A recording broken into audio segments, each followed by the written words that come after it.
वफादार कुत्ता और चालाक नेवला। एक शांत गांव में हरे भरे खेतों और घने जंगलों के बीच एक दयालु किसान राघव रहता था। उसके पास एक वफादार कुत्ता था जिसका नाम भूरा था और एक चालाक नेवला था जिसका नाम चीकू था। भूरा ताकतवर और सुरक्षात्मक था, जबकि चीकू तेज और चतुर था।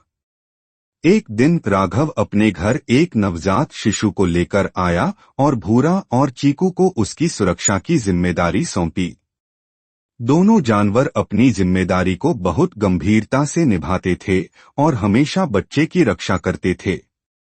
एक दोपहर जब राघव खेतों में काम कर रहा था, एक जहरीला नाग सांप घर में घुस आया। उसकी जहरीली आंखें सोते हुए बच्चे पर टिकी थीं। चीकू ने तुरंत खतरे को भांप लिया और सांप पर झपट पड़ा। दोनों के बीच भयंकर लड़ाई शुरू हो गई। चीकू फुर्ती से वार कर रहा था और सांप के हमलों से बच रहा था। तभी भूरा भी तेज आवाज में भौंकता हुआ अंदर आया। उसने सांप का ध्यान भटकाने की कोशिश की ताकि चीकू को मदद मिल सके।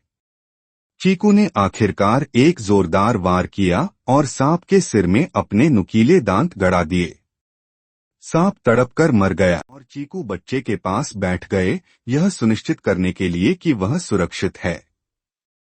शाम को जब राघव घर लौटा और देखा कि चीकू के शरीर पर खून लगा है और भूरा हाँफ रहा है, तो उसे लगा कि उन्होंने बच्चे को नुकसान पहुंचाया है।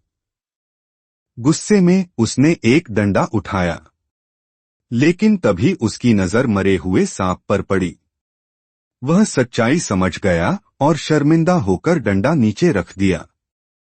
उसने भूरा और चीकू को प्यार से सहलाया और उनकी बहादुरी के लिए धन्यवाद किया। उस दिन के बाद भूरा और चीकू और भी अच्छे दोस्त बन गए और हमेशा मिलकर अपने घर की रक्षा करते रहे। शिक्षा: सच्चे दोस्त हमेशा एक दूसरे का साथ देते हैं और कभी-कभी जो दिखता है वह सच नहीं होता।